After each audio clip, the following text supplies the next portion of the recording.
Hello everybody, I'm Nicola O'Brien and I'm a lead educator at Grok Academy. Welcome to this video.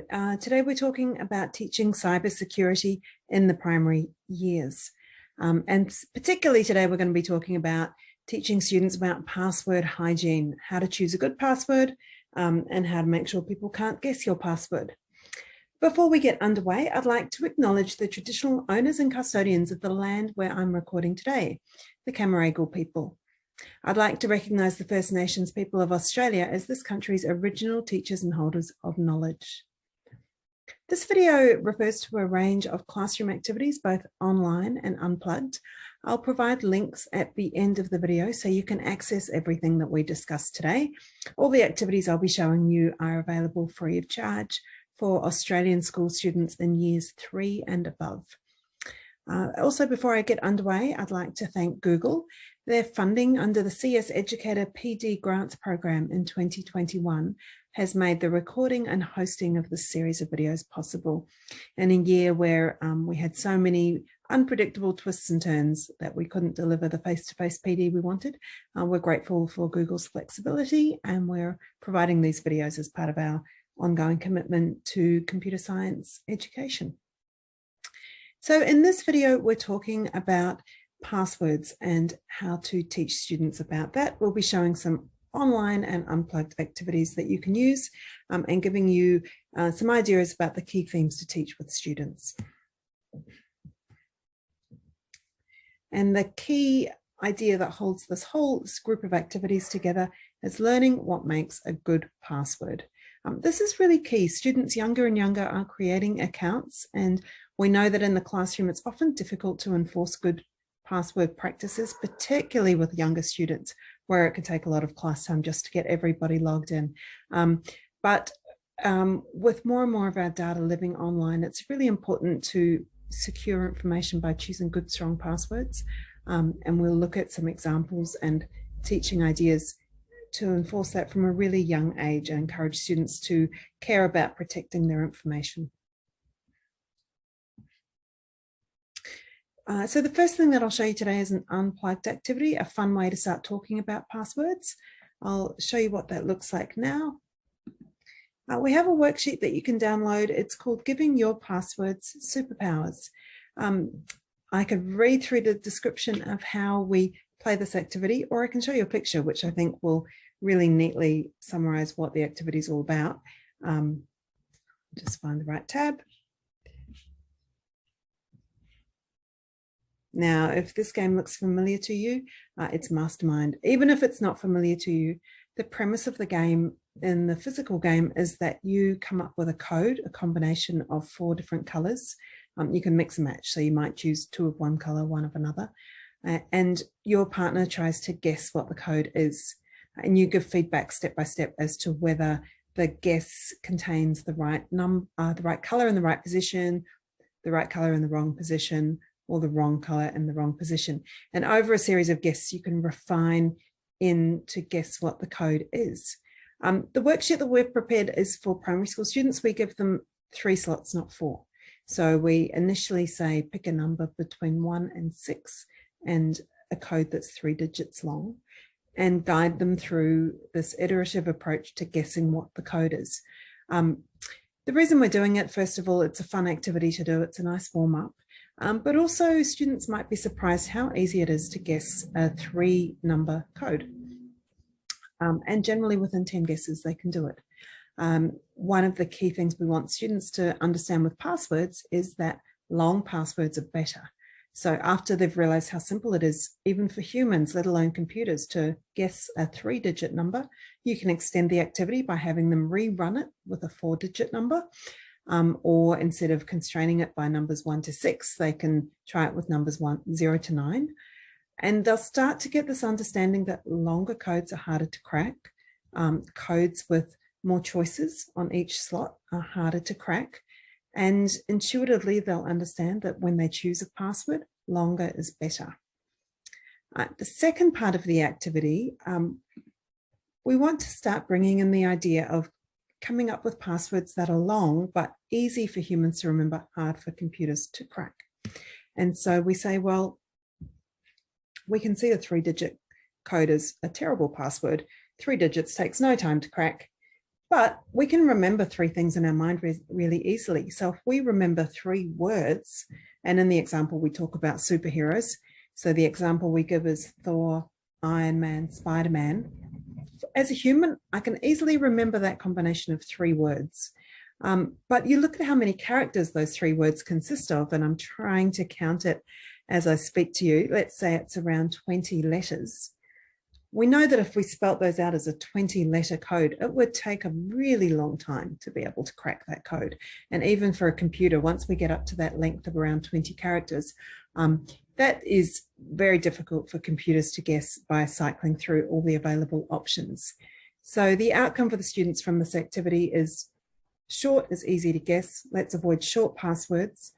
Let's try and come up with passwords that are long, but also easy to remember. So this idea of combining 3 words, we call that a passphrase.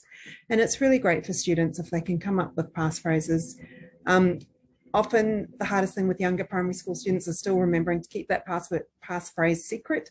You know, if you come up with a really cool combination of superheroes, temptation is to tell your friends what it is. We don't want them to do that. We want them to keep them private. But ideas like sports, food, superheroes, even better, combine 1 of each, get students to think of, you know, a favorite animal, favorite color, a favorite food, put that into a passphrase. I could do, you know, giraffe, spaghetti, orange. That's a really long password. And if they remember that, even better, that's great. So the first activity in our series is introducing what a good password might look like and using length as a key determinant, length and memorability for a human as aspects of a good password. So that activity might take you around 45 minutes to do.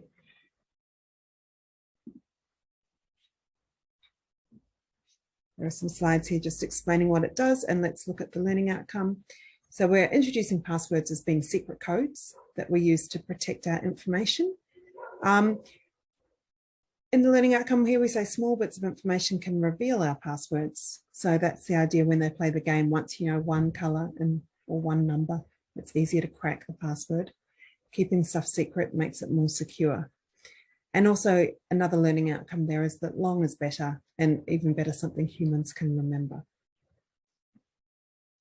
Let's jump into the online activity where we build on that idea about passwords and start to look at other ways we can make good, strong passwords. And I'll jump into the module here.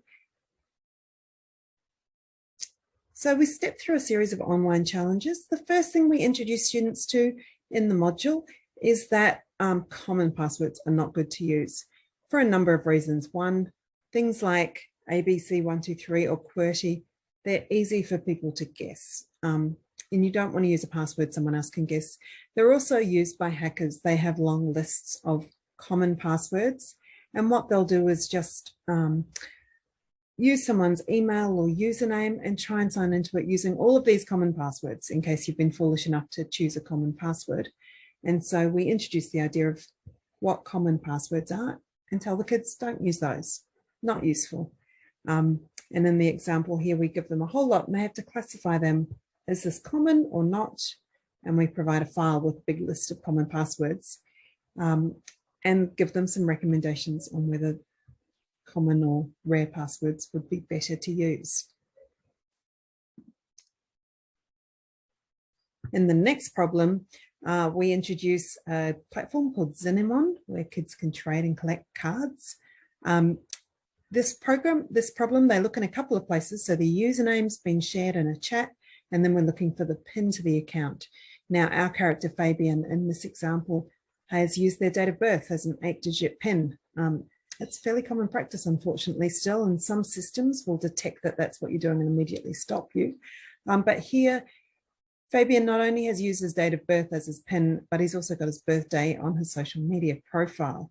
And so people can find that information easily. So this example is telling students, don't base your PIN or your password on information people can find out easily. And we give a couple of examples for students to have a look at.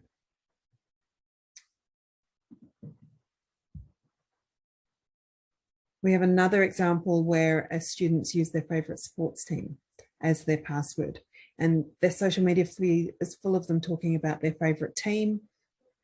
Again, tempting, something easy to remember, but something other people can find out about you doesn't make for a good password.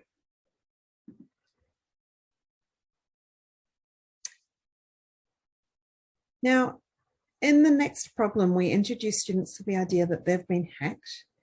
They haven't shared their password. They don't know what's happened. They haven't told anyone how they sign into Fist Bump, which is our social media app.